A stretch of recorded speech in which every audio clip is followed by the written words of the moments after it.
Well, good afternoon. I'm Kelly Millenbaugh, and I serve as the Dean of the College of Agriculture and Natural Resources here at Michigan State University.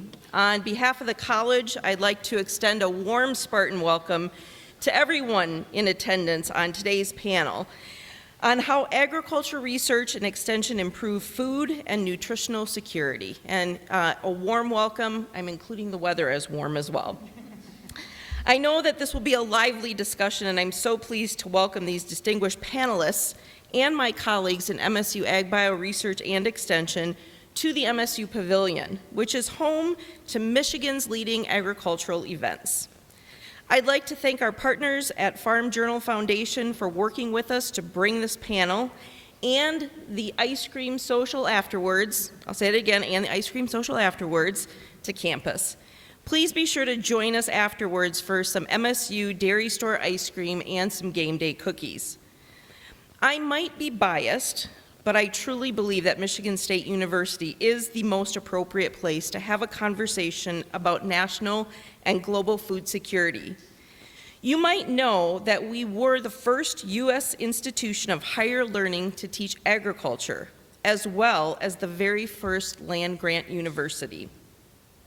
And of course, as the dean of the college, I am very proud that no one has been doing the work of scientific agriculture longer than we have.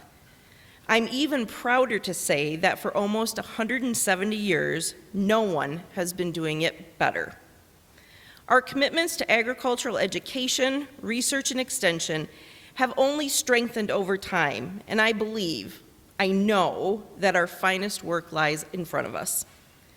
The conversations that started at Michigan State University in 1855 have never stopped. And they've brought us and all of you to today's event. Thank you for being with us today. And now I'd like to offer a special welcome to Representative Elissa Slotkin of Michigan's 7th Congressional District in the House of Representatives. Her district covers Ingham, Eaton, Clinton, Shiawassee, Livingston, and portions of Oakland and Genesee counties. That's a lot. She's also the only Michigander to sit on the House Agricultural Committee, which is a vital seat, as we know that the Farm Bill negotiations will begin once Congress returns from recess this month. You'll hear her discuss her background in national security as the lens with which she views food security today. Representative Slotkin was in her first week of graduate school in New York City when 9/11 happened, which was the moment she knew that national service would define her career, and thank you. She was recruited by the Central Intelligence Agency to be a Middle East analyst and went on to devote her early career to protecting the United States from national security threats. In her role at the CIA, Representative Slotkin worked alongside the U.S. military during 3 tours in Iraq. In between her tours, she held various defense and intelligence positions under President Bush and President Obama, including roles at the White House and the Office of the Director of National Intelligence. In 2011, Representative Slotkin took a senior position at the Pentagon, and until January of 2017, she served as Acting Assistant Secretary of Defense for International Security Affairs. In this role, Representative Slotkin oversaw policy on Russia, Europe, the Middle East, and Africa at the Pentagon, and participated in negotiations on some of our country's most pressing national security issues. She is a 3rd-generation Michigander and spent her early life on her family farm in Holly. The generation of Slotkins before her worked in her family business. High Grade Foods, which was headquartered in Detroit, and produce iconic foods loved by Michiganders, like the ballpark franks that are sold at Detroit Tigers Stadium. Please join me in welcoming Representative Slotkin to Michigan State University. Thank you, Dean. Well, good afternoon, everybody. Thanks for being here. Looking forward to what I am sure will be a nice, engaging conversation on an issue that I feel really strongly about, and in the context of this really important year that's going on where we're trying to negotiate the once every 5-year Farm Bill. I'm Congresswoman Alyssa Slotkin, as mentioned, and the reason I'm participating so enthusiastically today is because I just got on the Agriculture Committee in January. It's a new committee for me, and I'm really proud. As was said, to be the only Michigander on the House side. Of course, we have our Queen of Agriculture on the Senate side, the chairwoman of the Agriculture Committee, Debbie Stabenow, who's been a huge champion for Michigan agriculture for the better part of 50 years. I've held a number of different events to try and understand people's priorities for the Farm Bill. We held a separate roundtable on nutrition assistance. We talked about climate resiliency in agriculture at a big event that we had in Grand Rapids. But today I am very, very proud to be back at MSU, which is one of the nation's premier research institutes when it comes to agriculture. I am a little bit biased as the representative. I would say the premier institution. As you heard, I spent my early life on my family farm, which I think gives me interesting insight. We still lease our land out to a farmer who grows both sweet corn and soybeans, and it really affects my life. But I also have this national security life that I've lived before I was a member of Congress. So I really live in the Venn diagram between sort of Michigan ag issues and national security issues, and I live right in between those two. And it's an exciting time to care about agriculture if you're from the state of Michigan. I don't know if you've heard, I think it was actually Senator Stabenow who changed our talking point about how we talk about Michigan agriculture. I guess for years and years and years, the talking point was Michigan is the second most diverse agricultural state in the country after California. But we have changed the talking point, so update your notes. It is now, we are the most diverse agricultural state in the country with regular access to water. So that is how we are positioning ourselves. And as Senator Stabenow says, the Farm Bill, I mean, Michigan is on every single page of the Farm Bill, which is really pretty amazing. So as a national security person, I came to the Ag Committee on the heels of our experience with COVID. So COVID, for many people, really made me obsessed with the issue of supply chains, right? Suddenly, the average American who never thought about supply chains was wondering about their toilet paper and about things like masks and gloves, and we're thinking about microchips and how you can't build a car without 300 microchips, and where do they come from? And for me, in the middle of COVID, given that my entire family is in the meat business, and even though we sold the family business, every one of my cousins, my uncles, they're still in that business in some form or fashion, I was getting calls in the middle saying, if there's not protein on the shelves of American grocery stores, Americans are gonna panic. Right? We're going to have a problem. Americans have never seen empty shelves in their lifetime. So what's going to happen to us? And I called Senator Stabenow and I said, you know, you're the chair of ag. Are we as a nation able to feed ourselves by ourselves? And the answer was yes. But it was like an elongated yes. And I said, was that by design or by accident? And she said, it's largely still by accident. And I feel very strongly, and my guiding principle is that the United States of America should always be able to feed itself by itself. That bad things happen when we create dependencies on other countries for basic goods. And that is twice as important when it comes to our food and feeding ourselves. So I've become hyper-focused on the issues of supply chains, and in particular, focused on the issue vis-a-vis the great power competition with China and the Chinese government. As a policy, I think, a leading policy conversation today, I think, is how do we, in a environmentally conscious way, continue to strengthen agriculture in the United States so that we're never in a situation like China is in, where they are dependent on the United States for almost 30% of their food. As a national security person, that totally changes the way you think about engaging in diplomacy, in military activity, in basics, if you know you are dependent on another country for food. So I never want that to happen to us. And that goes not just for our food, but for our agricultural land. We should always have a strong sense of who is buying our land and under what conditions they get to buy our land. And I'll talk about that in a second. So we know that global insecurity is on the rise. Food insecurity, is on the rise. The conflict with Russia and Ukraine has made this extremely apparent. There was a moment there before the big grain deal that people might remember, where we were starting to study which countries were going to become politically unstable first because the price of food was going to go through the roof and people were going to be starving, right? That was something we were actively working on in intelligence circles and military circles. And we know that what happens in one part of the world deeply affects, what's going on in others. And we know that Americans have seen a rise in prices, not just from Russia and Ukraine, but exacerbated by Russia and Ukraine, in our groceries, in our average bill when we go to the grocery store. But to me, that is an area where a place like Michigan State and research is extremely important. How do we understand what global food insecurity is today and projecting out into the future? How much better or worse will it be, particularly around issues of climate change?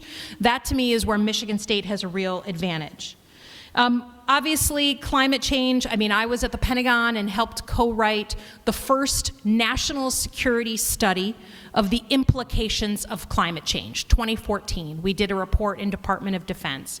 And we looked at what rising sea levels, what rising temperatures, then increase in storms and an increase in the ferocity of storms would do to global insecurity writ large, largely driven by food insecurity, migration trends that would change because people couldn't farm their land, they couldn't get access to water.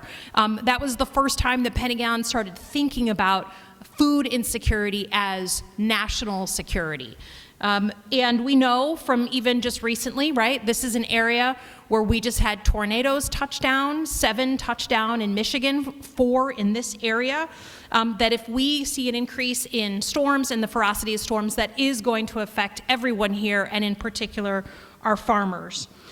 That is an area, again, where Michigan State and agricultural research has a great sort of insight and line into.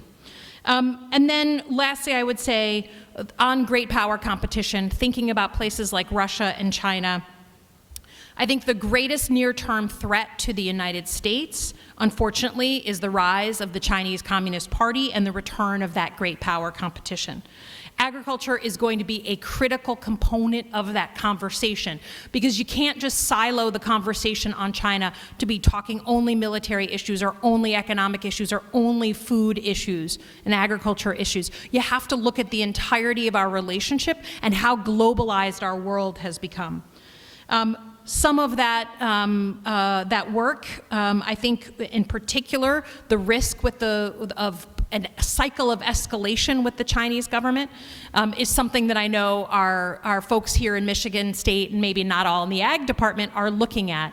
And one of the things I've been a strong proponent of is, I'm from the Pentagon. You do a ton of wargaming and tabletop exercises to game out what would happen if, God forbid, we ever had a conflict with China. But there's never anyone from agriculture at the table. It's like a bunch of military generals, who I love dearly, sitting around and talking about the military side of the conflict. There's no economic leaders in the room, and there's certainly no agriculture leaders in the room saying, hey, if the Straits of Taiwan are cut off, here's what's going to happen to agricultural imports and exports. Hey, if we can't get access to fertilizer, what are we going to do? Here's some of the implications of that. So I've been pushing for that inclusion into the national security conversation. Not only do I feel strongly about agriculture research because I represent Michigan State, I also happen to have a brother who is a plant biologist. He studies the efficiency of crops, particularly in places like Africa. And so I always have like a scientist whispering in my ear about the importance of research. Research is important because we are lagging in our investment in agriculture research in the United States of America. We're lagging as it pertains to keeping up with inflation and sort of the amount of dollars being spent by the U.S. government, but we're also lagging at a serious disadvantage from the agriculture investment that is going on from the Chinese Communist Party. They are eating our lunch when it comes to investment. And that is something I feel very, very strongly we need to reverse, and the Farm Bill is our opportunity to do that. Last thing I will just say is I'm glad we have the opportunity to talk about these issues. I urge the agriculture world to get more enmeshed with the national security world and vice versa. Because they do, you all are going to play a much more prominent role in the next 50 years than in the prior 50 years in maintaining global security. So thank you for your work in that. Thanks for the opportunity to come and talk today, and looking forward to the panel conversation.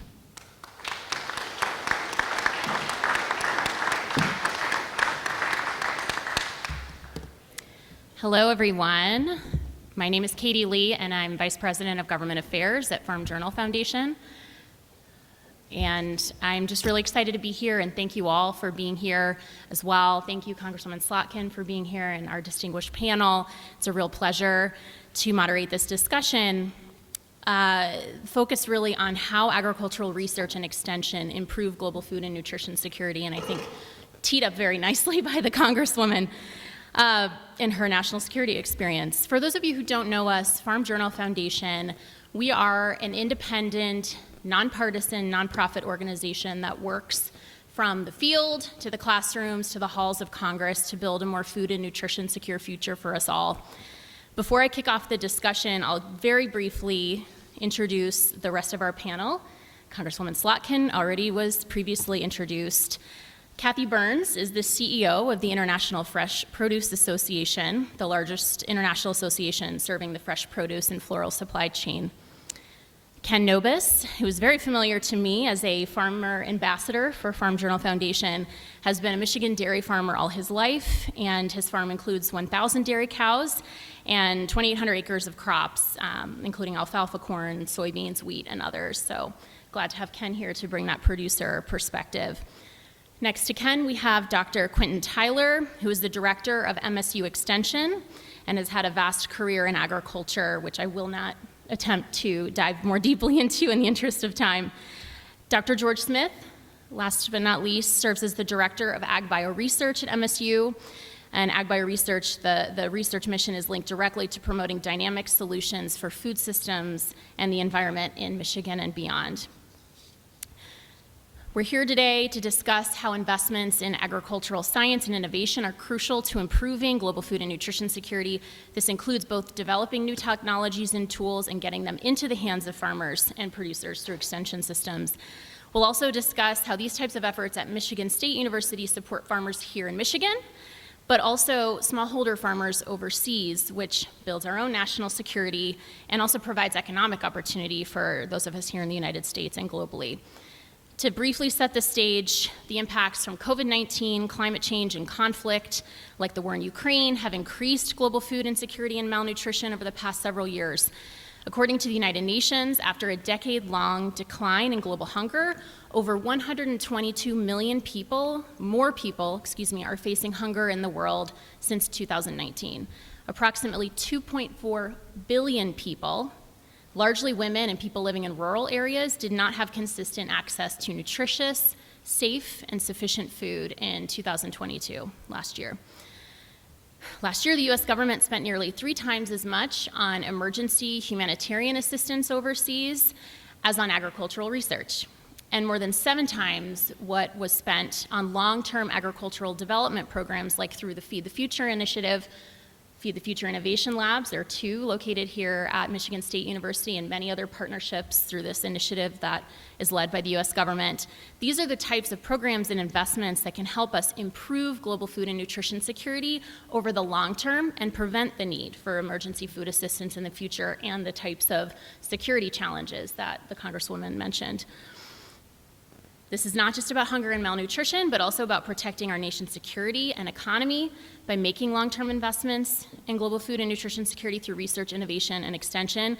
However, according to USDA's Economic Research Service, investment in US public agricultural research and development has fallen by 1/3 over the past 2 decades, despite a recent ERS study which found that every dollar invested in public agricultural research yields a $20 return on investment. And we can go in deeper on how that compares to the investment of competitors like China, which truly is eating our lunch. Before we get started into the panel conversation, we will try to leave some time at the end of the discussion with our panelists for audience Q&A. My colleague Kelsey Barnes is in the audience, and we'll give a warning maybe 5 minutes or so before she'll move around the room. You can raise your hand, and she'll take down your name and information and be able to bring the questions that we'll have time to address at the end of this discussion. And of course, we won't keep you. We'll end promptly at 2 so we can get to the ice cream that I am also very much looking forward to. But first, Dr. Smith, I'll start with you. It would be great if you could orient us a little bit to what's happening now at Michigan State University, the research that is being funded from the U.S. government and through public-private partnerships like those through the Foundation for Food and Agriculture Research, FAR, which is an entity that receives funding through the Farm Bill. How important are these dollars to the university? How are they being leveraged? How will this research impact U.S. agriculture, particularly Michigan farmers and ranchers, but also to help meet global nutrition needs? Well, great question, Katie. I could speak for an hour, but trust me, I won't. I'll keep it brief because I'm really looking forward to the dialogue. It's really hard to know where to start in addressing this question. We are so fortunate in Michigan to have the tremendous partnerships we have with our agriculture commodity groups and general farm-based organizations in the state. Our partnerships with the Michigan Department of Agriculture and Rural Development, how we all work together to solve problems impacting Michigan agriculture now and in the future. And our faculty take those dollars of support that come from the state level, whether it be our base budget for ag bio research, paying faculty salaries, special programs that I don't have the time to talk about today, and leverage those dollars into additional funding from, federal agencies and beyond. And there's so many examples I could give you of tremendous cutting-edge research, and I can't talk about everything. The work we're doing on regenerative agriculture, the work that our plant breeders are doing, and a whole host of commodities, potatoes, dry beans, blueberries, wheat, etc. Developing the varieties of those important agricultural crops that are needed for the future for Michigan, production in Michigan and beyond. We have a history of leveraging those technologies and taking them out on both across the U.S. and beyond. But to give you kind of one example of a success story, I'm going to talk about the work that was done at Michigan State that was originally funded by a large $5 million grant from the USDA National Institutes of Food and Agriculture, focused on genomic selection for feed efficiency in dairy cattle. Tremendous improvements in genetic selection in dairy cattle have really transformed the industry. And our producers here in the state get more milk per cow than any other state in the country. And we're all proud of that. But Dr. Mike Vandehar and colleagues decided we need to start looking not just at production, but factors that influence how efficient a cow is. And they started doing genomic selection research focused on feed efficiency and really made some great progress. And that work was also leveraged by funding from the Michigan Alliance for Animal Agriculture, a program here in the state, and then was funded by the Foundation for Food and Agriculture Research and Dairy Cattle Breeding Coalition, I think I got that right, in the U.S. to really leverage those data. And now I'm pleased to report that feed efficiency is part of the genetic index that's available to our dairy producers. So they can not only select for increased milk production, but cows that can produce a lot of milk but not require as much feed. That's important from a sustainability perspective for our producers, both in terms of their own operations and environmental sustainability in the future.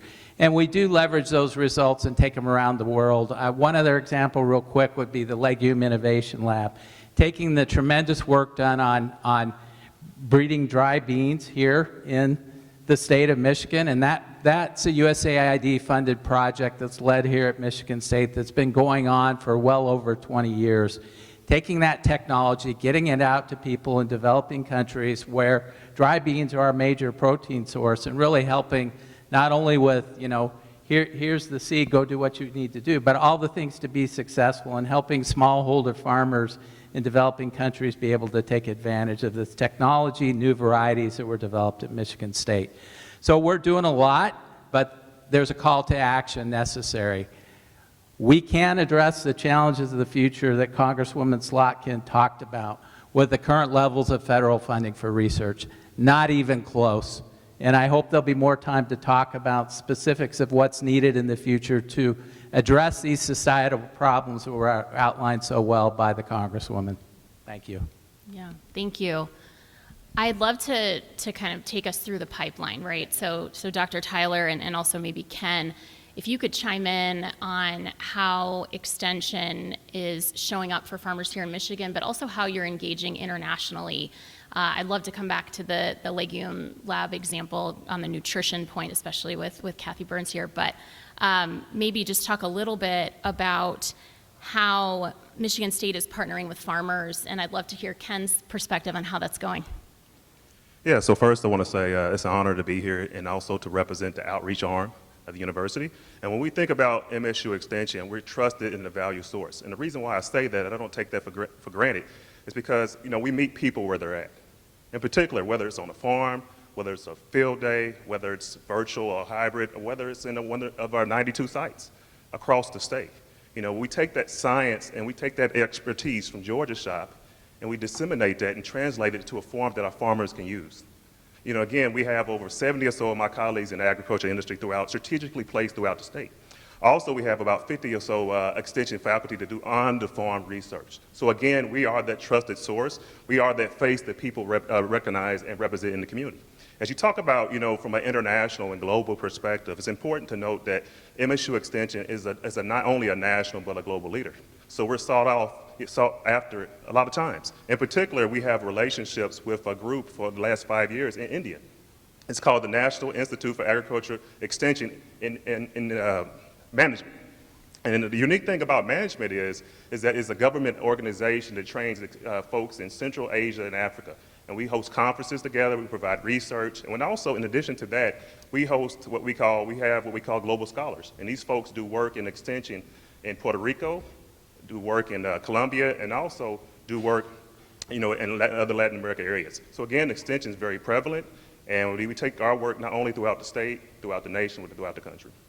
Yeah, thanks. Ken, I'd love for you to chime in. I mean, that capacity building piece that you highlighted is so relevant here and overseas, and just your reflections in a long career in agriculture. How have you partnered with Michigan State? How have you seen the farm change? What are the innovations that have really been groundbreaking for you? And then I think we can transition into talking about the future. That'll take me longer than Dr. Smith's contention that he could speak for an hour. The Michigan farmers have worked very closely with the university. And to be perfectly honest, I think that relationship is probably stronger now than it was maybe 30, 40 years ago, because we did decide to work together, not butt heads.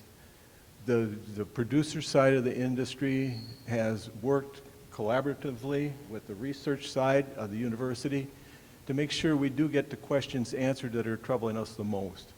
And I think that's really important to move forward as a team, because as a team, I know it's kind of old and trite, but you can get a heck of a lot more done working together. And as George was explaining about the genetic issues, actually Michigan State was way ahead of the curve in another issue, and that's animal care. Because it's not just genetics and nutrition that makes Michigan the largest producer per cow, milk production per cow in the nation.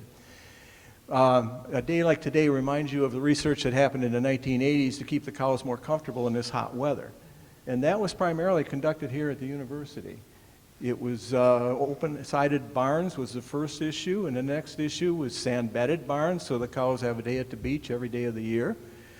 And then we figured out how to remove the sand from that manure to recycle it. Then we put fans in the barns to keep the cows even cooler. So we've really been involved in cow comfort for a lot longer than what it got popular in general society. But it's just the working together is the biggest thing that I see. And the research that has been done has no end to it. Nutrition research doesn't end where it is today. If it would have thought back in the 1970s that they had the latest and greatest information on nutrition, we wouldn't be where we are today. So everything changes. Science changes. We learn more. We have to keep moving forward. That's why we are proponents of increased spending for ag research in this country.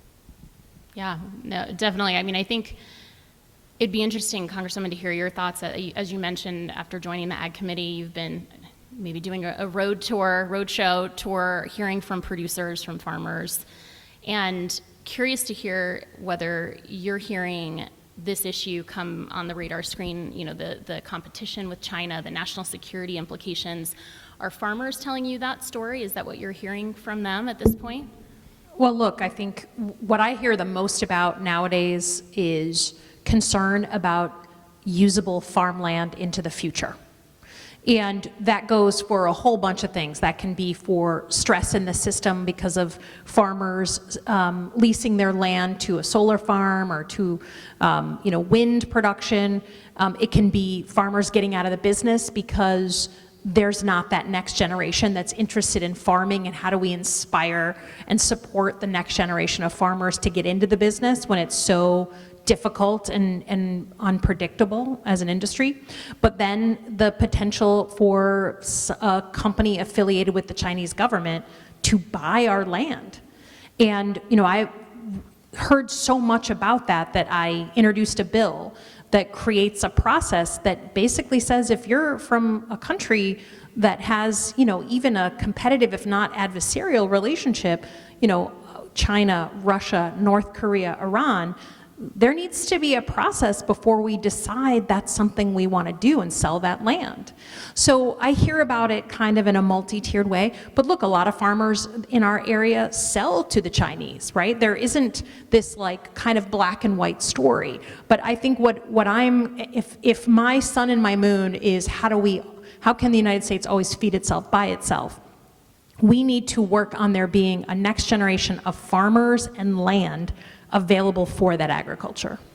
Yeah, no, I think the transparency piece that you touched on is key, and I would say that on the transparency front, I think the farmer, or the consumer, I should say, there's been a real trend to bring Kathy into the conversation around looking at nutrition. We have a crisis of malnutrition across the world, whether that's overnutrition and obesity and overweight, or undernutrition, impacts in lower and middle income countries of stunting or wasting, which if you miss that first 1,000-day window of conception to age 2 of a child with proper nutrition, that has long-term impacts across their entire life. And if you magnify that across a country, you can think about what the cognitive development challenge and lack thereof can do from a national security perspective. But thinking more about the nutrition piece here, I'd love to hear from you as we look toward the future and the types of innovations in the nutrition space, how that can link up here to the U.S. consumer, but also in a global picture. What are those trends that you're seeing? What does the future look like from your perspective on innovation in nutrition? I think it's pretty simple. Eat more fruits and vegetables. In all seriousness, first of all, it's great to be here at Michigan State with all of you. The #1 state in agriculture, fruits and vegetables, most diverse with water. Great. It is a pleasure to be here. Thank you, Congresswoman, for the leadership that you are already displaying so quickly on the Agriculture Committee. And I would also be remiss if I didn't call out the Queen of Agriculture, I think you called her, Senator Stabenow, Chairwoman Stabenow. Prior to 2008, which wasn't that long ago, the Farm Bill did not include anything for specialty crops. Now specialty crops are at the table. That was because of Michigan. That's pretty incredible. And the leadership of Senator Stabenow to put that on the table, and now with the leadership of Representative Slotkin, we have a outspoken and strong voice in DC at the federal level. So I'll turn to nutrition. I do want to come back to research at some point in the conversation. We are certainly getting out marketed by fat, sugar, and salt.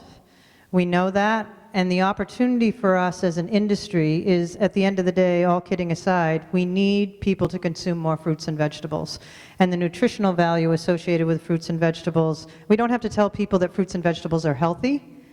We need to make sure that it's in the ecosystem and the structure of how we consume products every single day. We are also, at the International Fresh Produce Association, working on it at the macro level as well.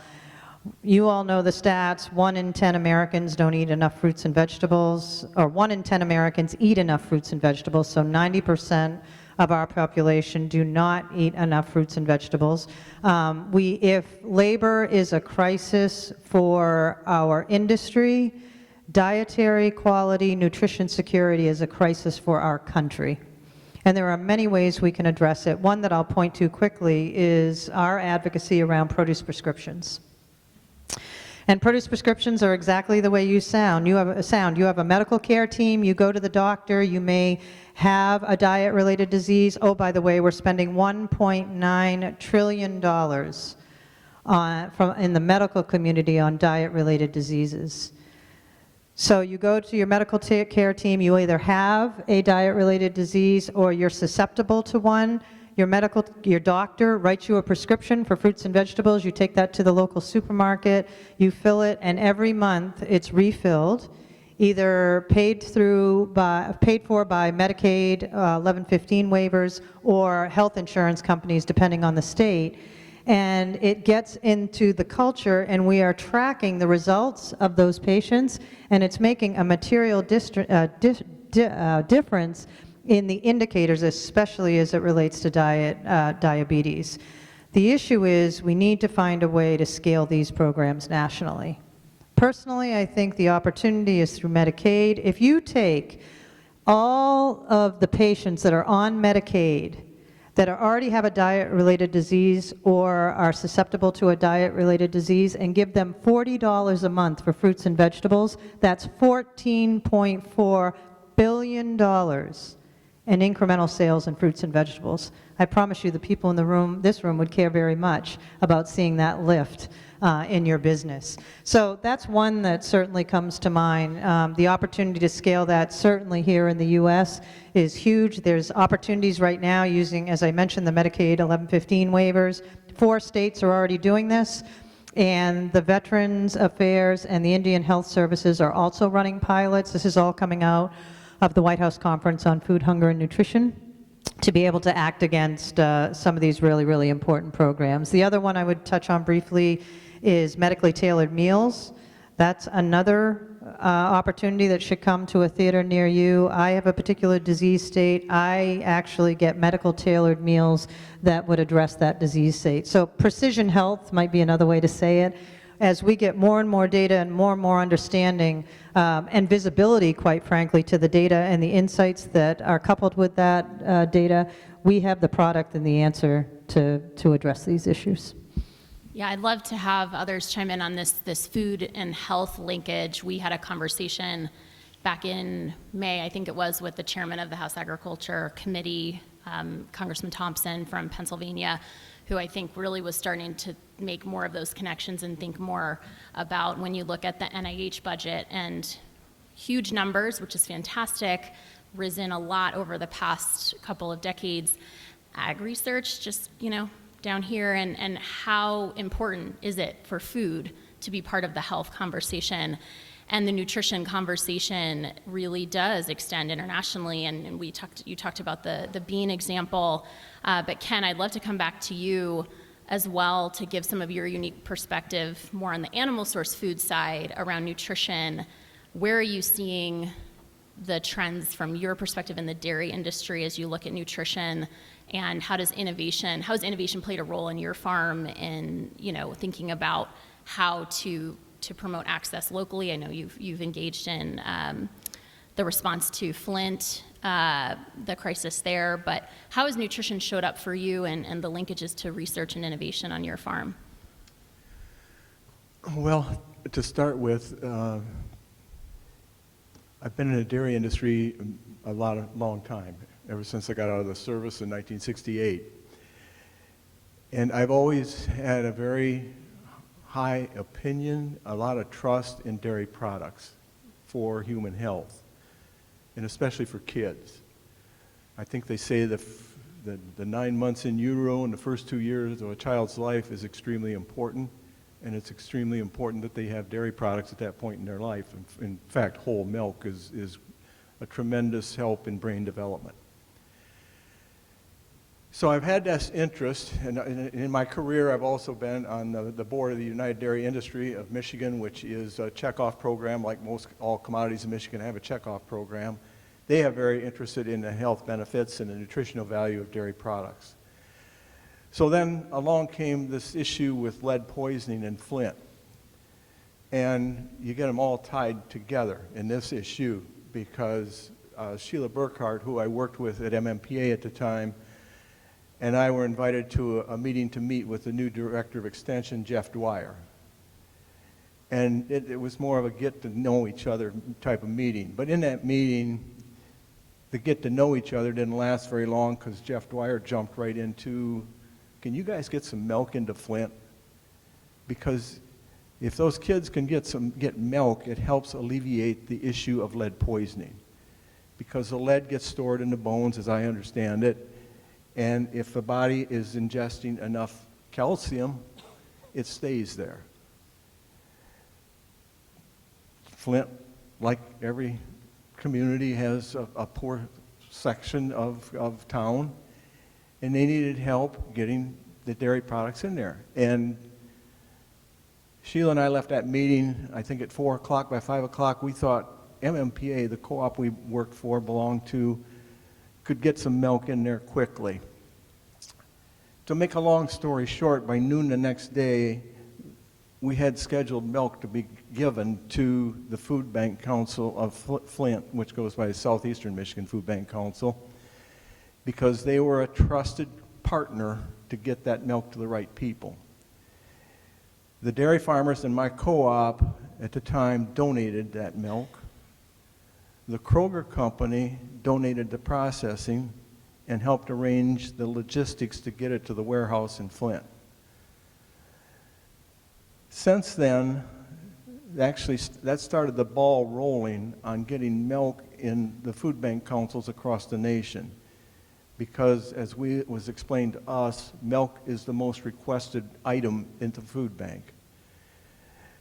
The example that we set here in Michigan has spread across the nation, and dairy farmers still give some milk to the food bank councils, but there are also other programs, including USDA, that help processors like the Kroger company. They can't give away milk all the time, but they help give the food bank council the best deal possible. So there has been a lot of research on nutrition, and I agree 100% that nutrition is medicine. If people are getting the proper nutrition, you're going to reduce a lot of the medical bills we have in this country today. But apparently, we've got the research. We need more, but we need to get the message across. Certainly that is the case. And I would ask Kelsey maybe to start wandering the room a bit. If folks have questions, feel free to raise your hand. I'm going to pose another question to Can I add one more thing to what Please, Ken yeah. said that he's just stimulated for me? Big Pharma is also having this conversation. And the opportunity that we have, I often think about, do we want our nutrition to come from the PHARMA or from the FARM? Because quickly, everything is rolling fast. And if we don't change the trajectory of human health of this next generation, this will be the first generation that will not live the same lifespan that their parents did. And I don't know about you, I don't want that happening under my watch. And we have the solution. You grow the solution. And I couldn't agree more with Ken. We have got to change the narrative about fruits and vegetables and dairy and legumes around this country, or we're going to be in a whole heck of a mess in the next years. Yeah, please. So one of the things I think about in terms of MSU Extension from my Health and Nutrition Institute is people are always asking us about the nutritional content of food. As George talked about the increase or the need for federal and state dollars, we need that within MSU Extension as well, because we have quality developed and staff that really are determined to get out there. But again, we need more funding at the federal and state level to get the messaging out there, as you mentioned, Ken. Because our folks, you know, they're really interested in knowing where their food comes from, food preservation. We do a lot of work within food safety, you know, and again, as I mentioned earlier, we are that trusted source and people know who we are within the communities. So just if folks have questions that they'd like to ask, Kelsey will be around, raise your hand, and we'll collect them. And I'm going to pose another question to the panelists while she's doing that. We talked about these future, these trends that are happening, how we're looking ahead to the future. We talked about the next generation in a couple of different contexts. But I'd love to hear from each of you about what you see in the future as being the most important, whether it be research trend or area to focus in on, or from a policy perspective, what is top of the list of things that we can do, whether it be through a farm bill or another vehicle, to try to address these issues around lack of funding for research or making sure we're prioritizing the right areas to increase and improve nutrition. I'll start with you maybe at the end, Dr. Smith. So I'm going to start, and I believe 100% in the concept of food as medicine, and we can do tremendous work to improve human health under that sort of action, call to action. But we will not be successful if we don't address the underlying problems of food security in this country.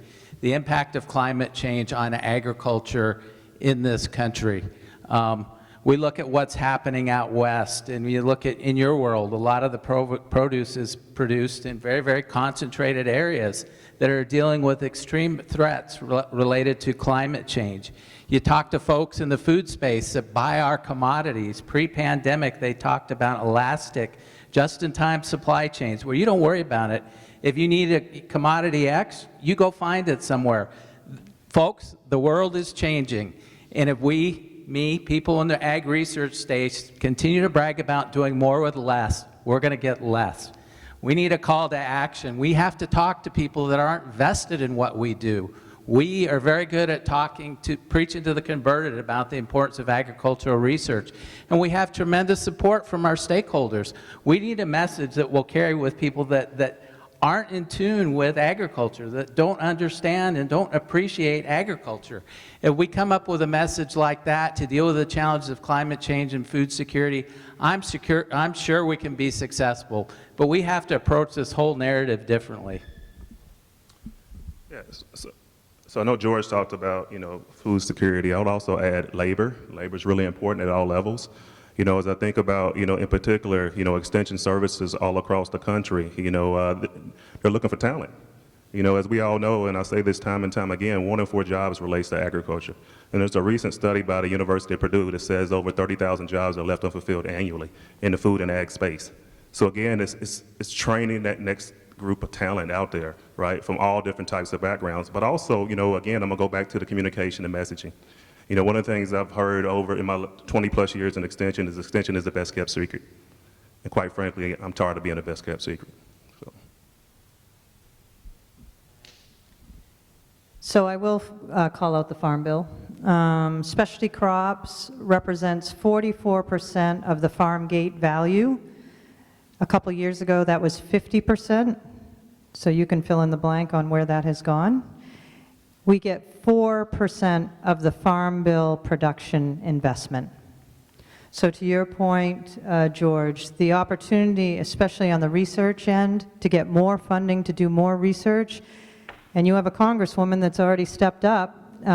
We have, as the International Fresh Produce Association and our allies, we put together 109 recommendations for the Farm Bill. I know I don't have time to go through 109 recommendations now. Be happy to provide them to any of you who are interested, but one of them was around the Specialty Crop Research Initiative that gets currently federally funded $50 million.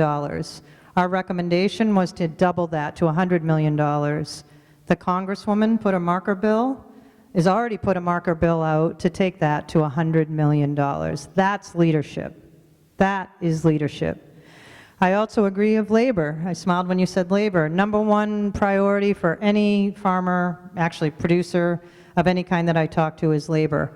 Another recommendation in the Farm Bill is to get a new source of funding to do research, to look at automation in the harvesting arena or production arena to ultimately offset some of the hundreds of thousands of open jobs that we have today. So there's opportunity to get incremental funding. If Congress isn't going to address agriculture workforce immigration reform, which that is what we've been advocating now for 36 years, that has to get better, but at the same time, we need funding to do the research to make us more efficient and effective.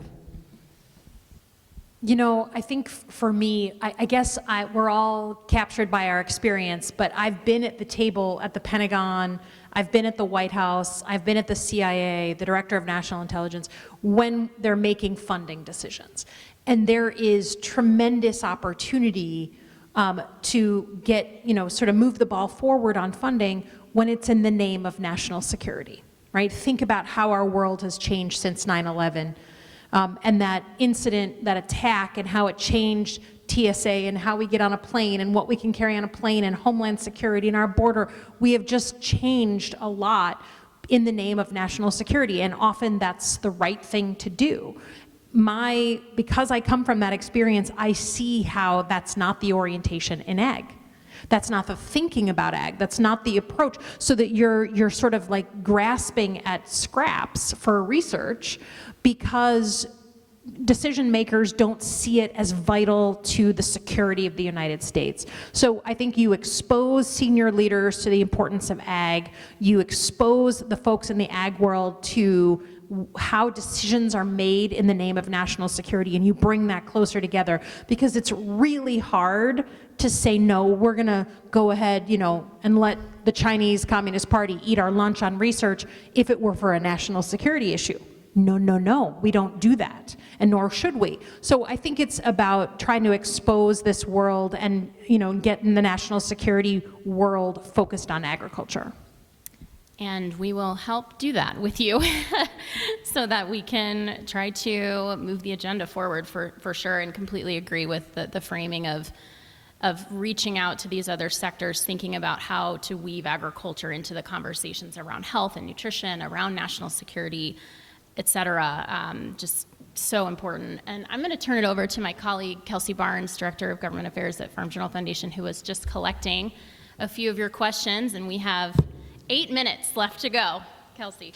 Yes, in consideration of time, I'm going to lump a couple of these questions together because some of them are more Farm Bill related and then others are more health related. But the first question is, we spend $1.7 trillion on food in the U.S., and then we spend $1.9 trillion on health care costs due to poor nutrition, $14.4 trillion globally.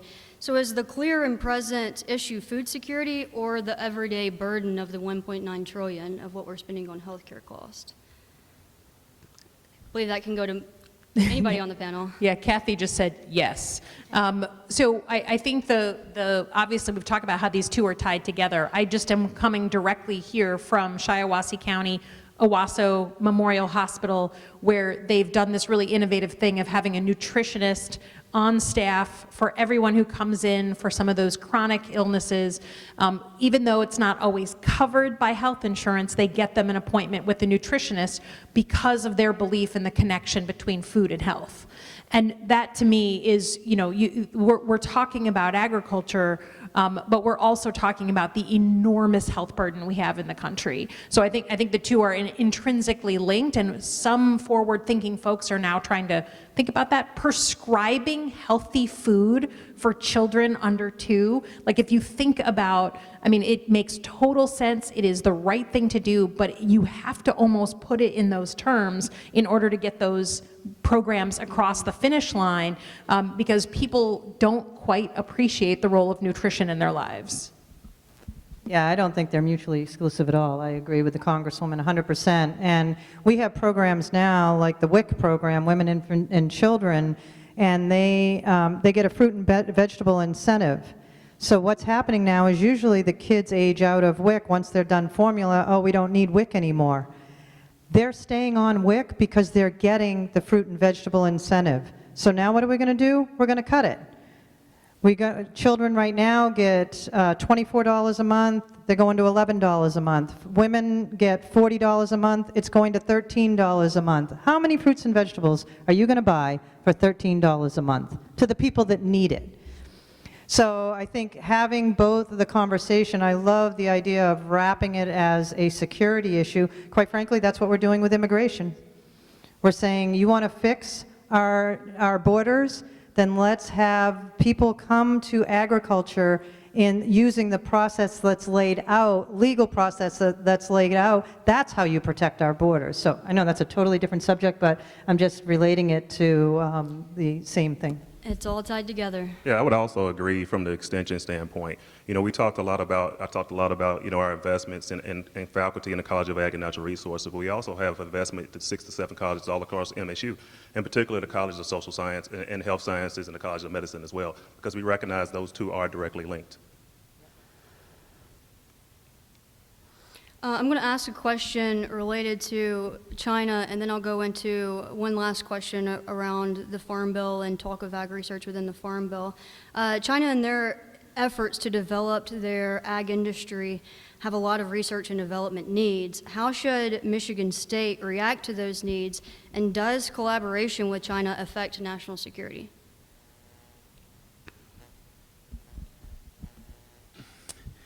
Well, we have scientists doing work across the globe, okay? And we have scientists making an impact doing work across the globe. So for me to say we should not work with China, that's not in the best interests of the research enterprise. That's not in the best interest of food security in this country.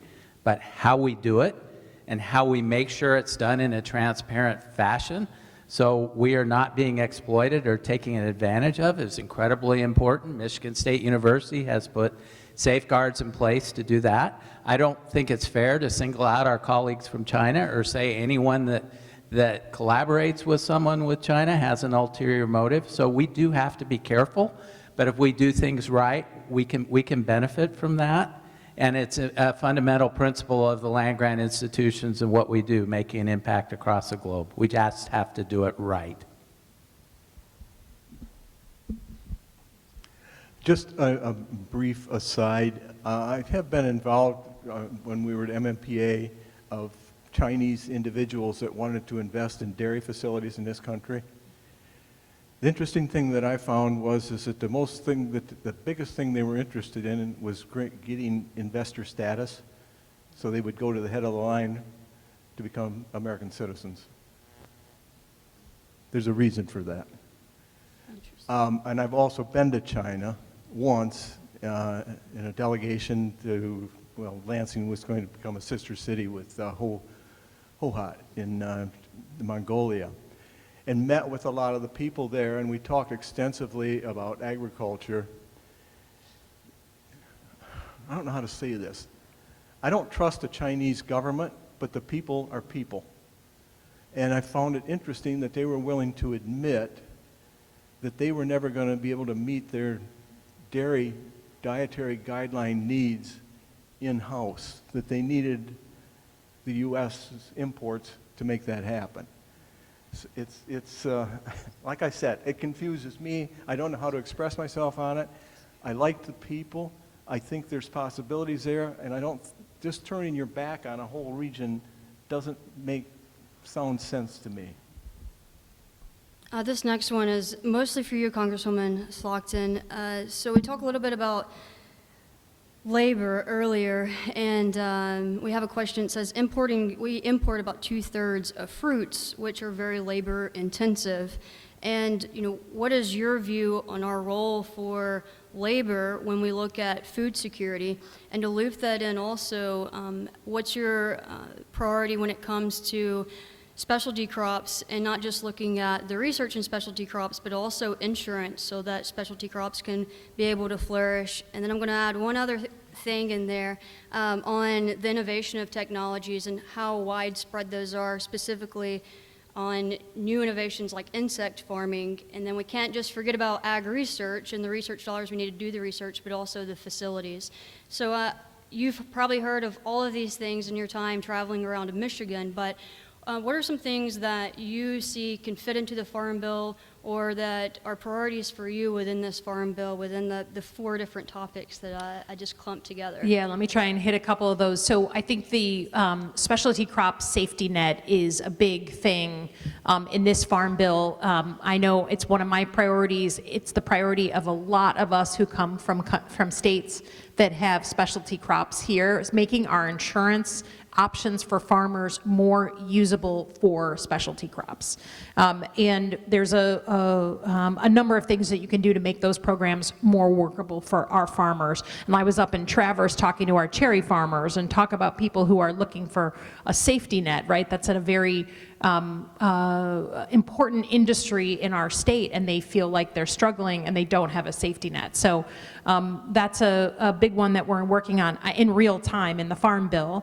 On not just research, but sort of new facilities, well, this is where, as a legislator, I really rely on Michigan State in telling me, okay, I mean, Michigan State, I think the first time I did a tour after becoming the member of Congress, it was not by coincidence that I was taken to the greenhouses, I believe, right? And we might have even been together, George, I'm not sure. And I was taken in the greenhouses and I was like, look, don't we want and need more upgraded facilities in order to attract the best students? We want to have the best facilities possible. So I will rely on the experts to tell me where do we need to be investing in that new thing, whether it's insects or whatever it is. I was at the vet school last week, or a week before last, and I'm a real big believer that Michigan State has an important leadership role to play on preventing, diseases among our animals that spread like wildfire, and suddenly ag looks real different if 30% of our chickens nationwide are somehow, dying. So I think there's a lot of interesting places, but I got to be directed by the experts. And then I'm forgetting the first question, the first part of the question. It is 2:01. Well, there we go. So I'll save you. Well, there we saved by the bell.